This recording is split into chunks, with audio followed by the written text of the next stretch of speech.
Membelah langit para bertatakan bintang, bergantungan rantai-rantai keemasan.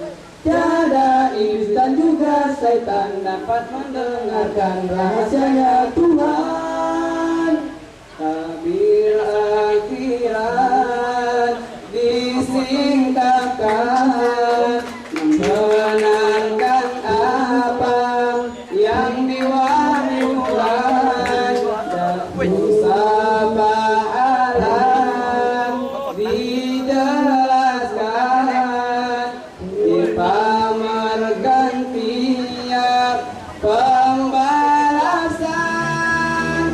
Langit berat bergantungan bintang, bergantungan rantai-rantai keemasan. Tiada iblis dan juga setan dapat mendengarkan rahasia Tuhan. Dipertemukan dengan nabi-nabi, diperlihatkan ragam malaikat, diperbentangkan hari kebangkitan, diwajibkan 5 waktu sembahyang. Isra Mi'raj yang amat panjang disingkatkan menjadi semalam. Sungkarnya untuk dipercaya, hanya keimanan yang membenarkannya.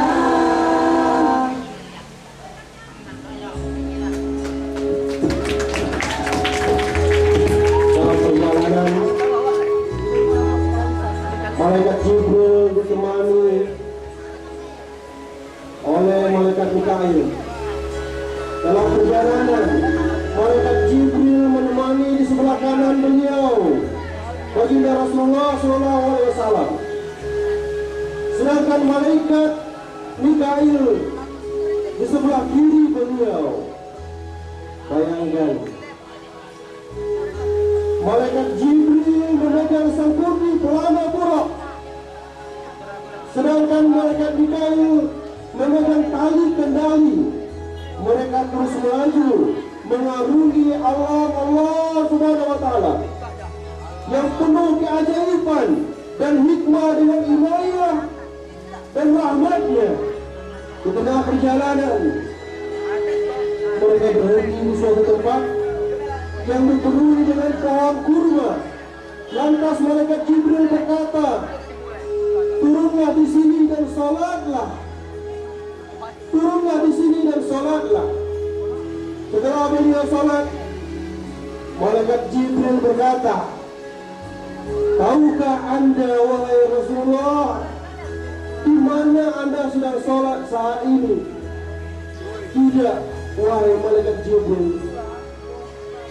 Lalu malaikat Jibril berkata, anda telah sholat di Taibah, nama lain dari Madinah, dan kesanalah engkau nanti akan berhijrah. Kemudian Buruk berangkat kembali melanjutkan perjalanan. Secepat kilat dia melangkahkan kakinya sejauh pandangan matanya.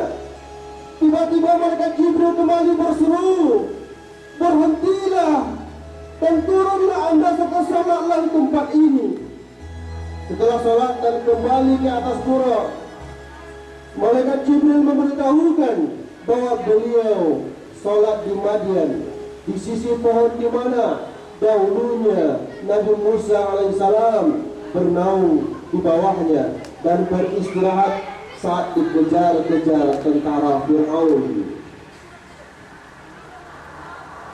Dalam perjalanan selanjutnya, Nabi Muhammad turun di Sur Zina, sebuah lembah di Sam, tempat di mana Nabi Musa berbicara dengan Allah Subhanahu wa Ta'ala.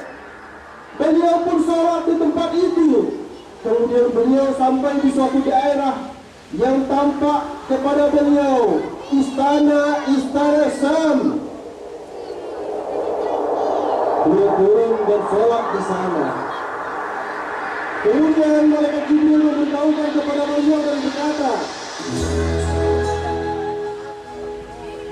Anda telah sholat di Bethlehem, Baitul Maqdis, tempat dilahirkannya Nabi Isa alaihissalam bin Maryam.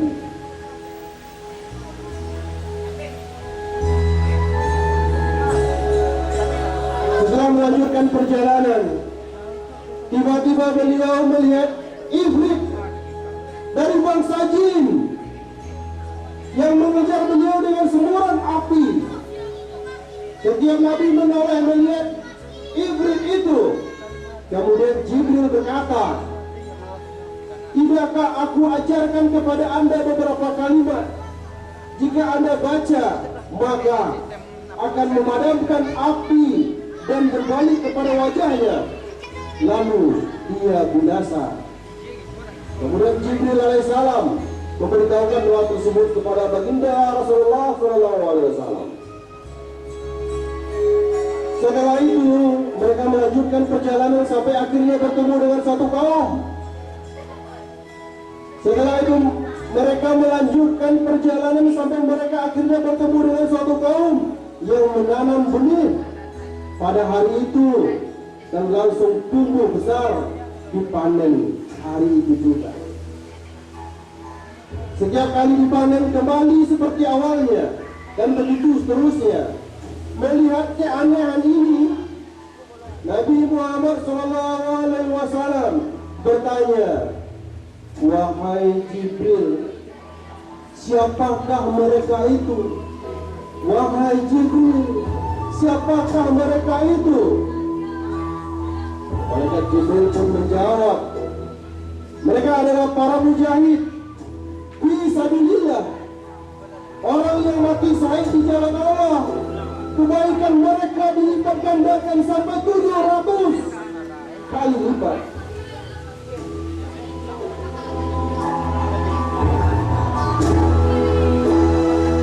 Kemudian beberapa saat kemudian, beliau mencium bau wangi semerbak.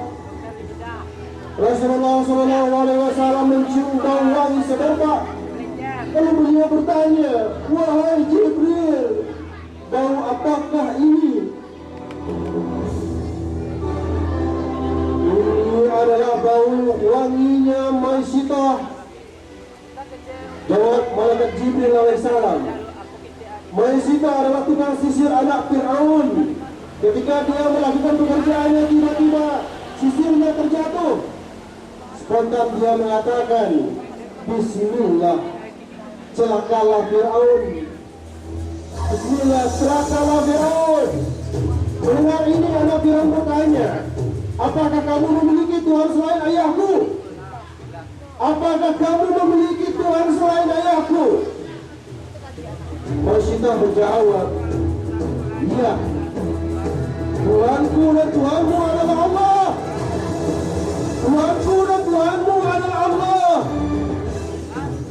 Mengetahui keimanan Maisitah, Fir'aun sangat murka dan memerintahkan agar mereka semua dilemparkan ke dalam kuali yang berisi minyak dan air yang sangat mendidih. Satu persatu mereka syahid.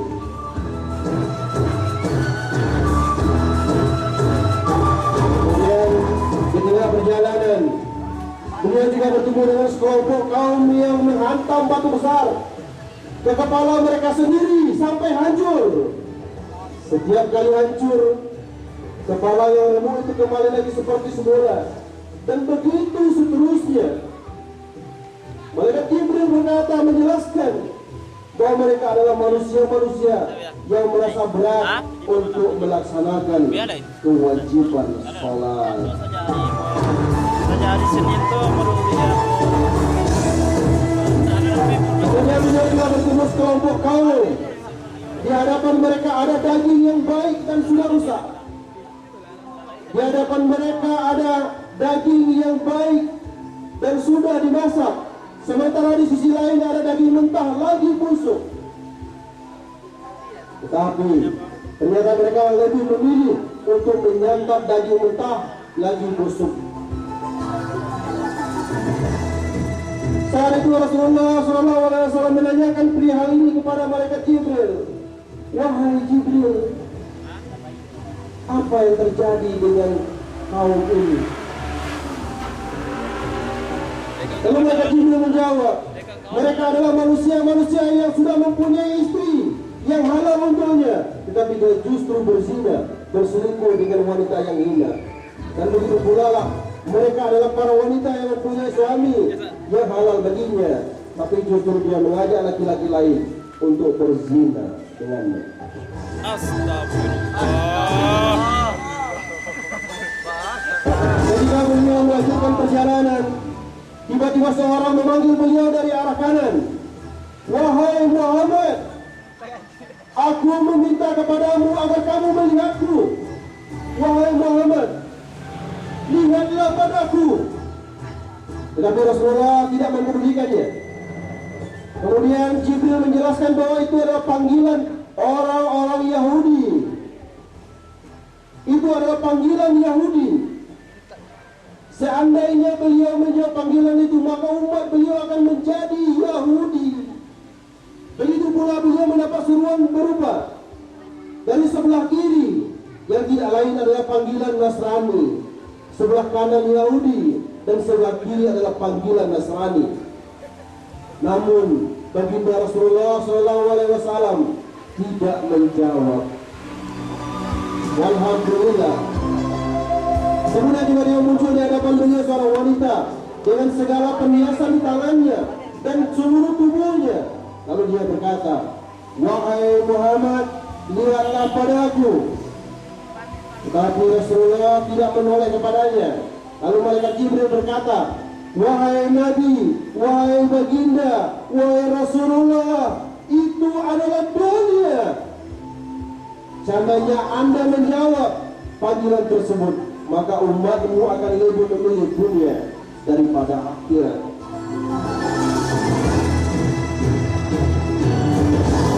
Demikianlah perjalanan yang ditempuh oleh beliau, baginda Nabi besar Muhammad SAW, dengan ditemani Jibril, Mikail. Akhirnya beliau berhenti di Baitul Maqdis, Masjid Al-Aqsa. Beliau turun dari tunggangan buruk beliau, lalu mengikatkannya pada salah satu sisi pintu masjid, yakni tempat di mana biasanya para nabi mengikat buruk di sana.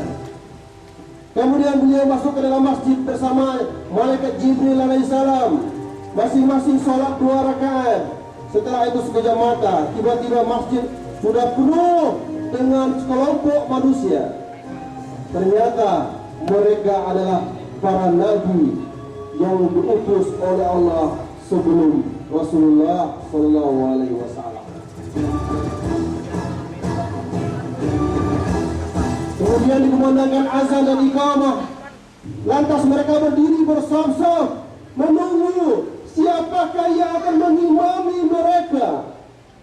Para nabi sudah hadir untuk melaksanakan salat bersam-sam. Semuanya menunggu siapa yang akan mengimami mereka. Subhanallah. Kemudian malaikat Jibril alaihissalam memegang tangan baginda Rasulullah, memegang tangan baginda Rasulullah SAW, lalu menyuruh beliau untuk maju.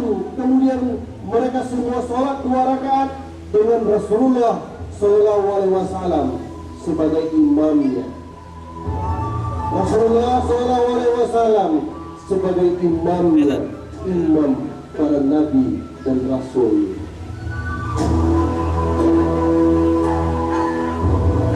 Beliaulah imam pemimpin para anbiya dan mursalin. Setelah itu Rasulullah SAW merasa kehausan. Lalu malaikat Jibril membawa 2 buah wadah berisi khamar dan susu. Alhamdulillah, Rasulullah SAW memilih wadah berisi susu lalu meminumnya. Malaikat Jibril sontak berkata kepada Rasulullah, sungguh Anda telah memilih kefitrahan, yaitu Al-Islam. Sungguh engkau telah memilih kefitrahan, yaitu Al-Islam. Jika Anda memilih khamar, niscaya umat Anda akan menyimpang dan sedikit yang akan mengikuti syariat Anda.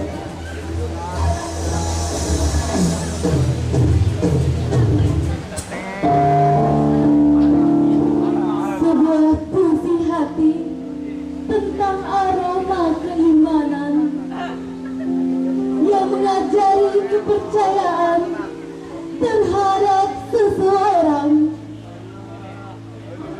Laki-laki suri tauladan yang senyumnya indah merekah bersinar mentari, yang akhlaknya mulia melebihi intan juga permata. Sebelum sosokmu hijrah ke Madinah, kau hadiahi kami sebuah kisah tentang perjalanan semalam yang kami imani. Ya Rasulullah, Masjidil Haram awal perjalananmu yang suci bersama Jibril yang menyertai, menunaikan perintah Rabiul Zati Isra wal Mi'raj di malam hari. Perjalananmu adalah mukjizat. Kekuasaan Allah amatlah hebat. Dengan waktu yang teramat singkat, kau tembus langit yang dijaga ribuan malaikat. Engkau melihat surga dan juga neraka, bertemu para malaikat dan juga anbiya, terus menuju ke Sidratul Muntaha, bertemu Allah yang Maha Kuasa. Setelah ketemu Allah seperti Muhammad, engkau mendapat perintah sholat sehari semalam 17 rakaat, kewajiban bagi seluruh umat sampai zaman tidak beredar lagi. Sholawat dan juga salam, duhai kekasih ilahi.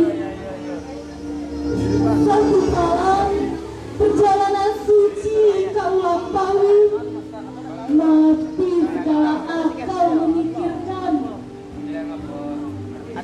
Hanya dengan iman dapat diuraikan. Cahaya Isra Mi'raj akan mengalir dalam helai nafasku. Di sini, di jiwa ini, bercahaya dan bersinar seperti kerlip bintang, membuktikan kisah keimanan diri.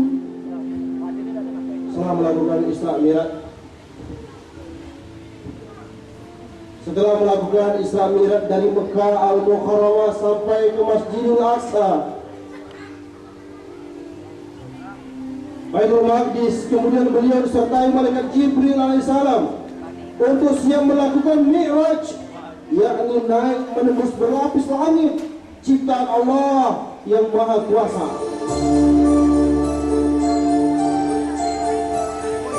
Ketika beliau dan Jibril sampai di depan pintu langit pertama, Jibril meminta izin agar pintu langit terbuka. Begitu mengetahui kedatangan Rasulullah SAW, malaikat yang bermukim di sana menyambut dan memuji beliau seraya berkata, "Selamat datang, semoga keselamatan menyertai Anda, wahai saudara dan pemimpin. Anda lah sebaik-baiknya saudara dan pemimpin, serta yang paling utamanya makhluk yang datang, maka dibukakanlah pintu langit dunia ini.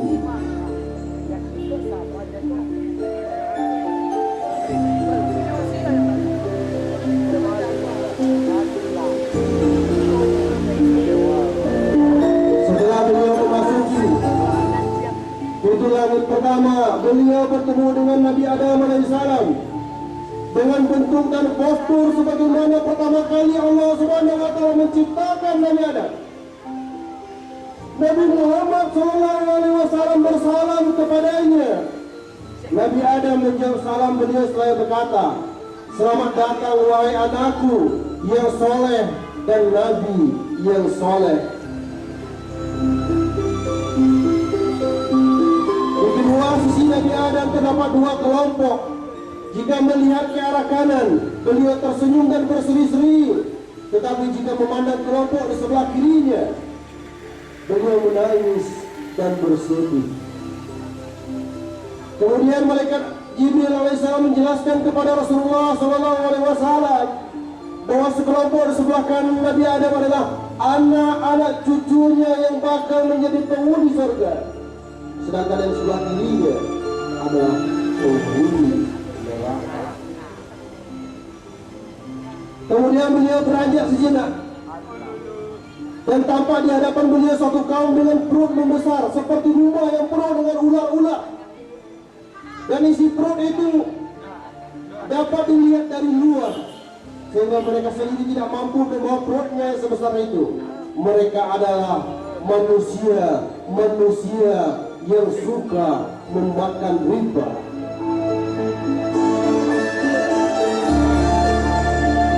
Di sana beliau juga menemui suatu kaum. Daging mereka dipotong-potong lalu dipasang agar mereka memakannya.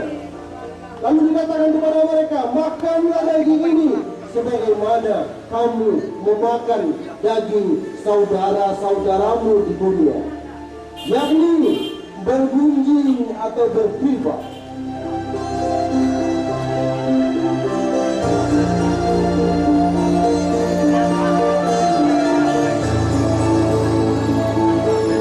Kemudian beliau naik ke langit kedua. Seperti sebelumnya kedatangan Nabi Muhammad SAW dan malaikat Jibril mendapat sambutan seperti sebelumnya. Di langit ini beliau berjumpa dengan Nabi Isa alaihissalam, bin Maryam, Nabi Yahya bin Zakaria. Keduanya hampir serupa bajunya dan gaya rambutnya, masing-masing duduk dengan umatnya. Lalu Nabi Muhammad SAW, Rasulullah SAW bersalam kepada keduanya dan dijawab salam beliau disertai sambutan, "Selamat datang wahai saudaraku yang soleh dan Nabi yang soleh." Selamat datang wahai saudaraku yang soleh dan Nabi yang soleh. Kemudian tiba saatnya beliau melanjutkan ke langit ketiga. Setelah disambut baik oleh para malaikat, beliau berjumpa dengan Nabi Yusuf bin Yakub. Beliau bersalam kepadanya dan dibalas dengan salam yang sama seperti salamnya Nabi Isa alaihissalam. Nabi berkomentar, "Sungguh dia telah diberikan seperempat ketampanan. Sungguh dia sudah diberikan seperempat ketampanan." Dalam riwayat lain beliau bersabda, "Dialah paling indahnya manusia yang diciptakan Allah. Dia telah mengungguli ketampanan manusia lain, ibarat cahaya bulan purnama mengalahkan cahaya seluruh bintang."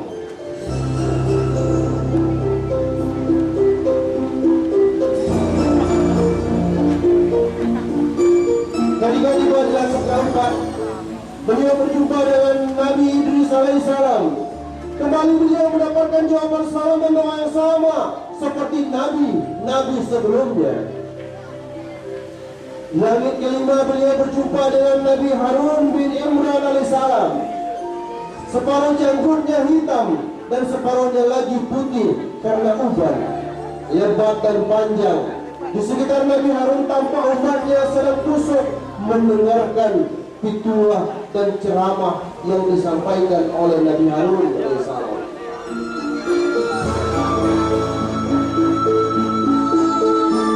Setelah beliau berjumpa dengan Nabi dengan umat mereka masing-masing. Ada seorang Nabi dengan umat tidak lebih dari 10 orang.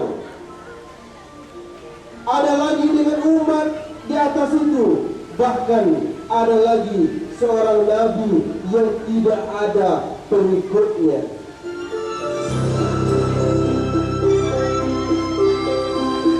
Kemudian baginda Rasulullah SAW melewati sekelompok umat yang sangat banyak menutupi ufuk.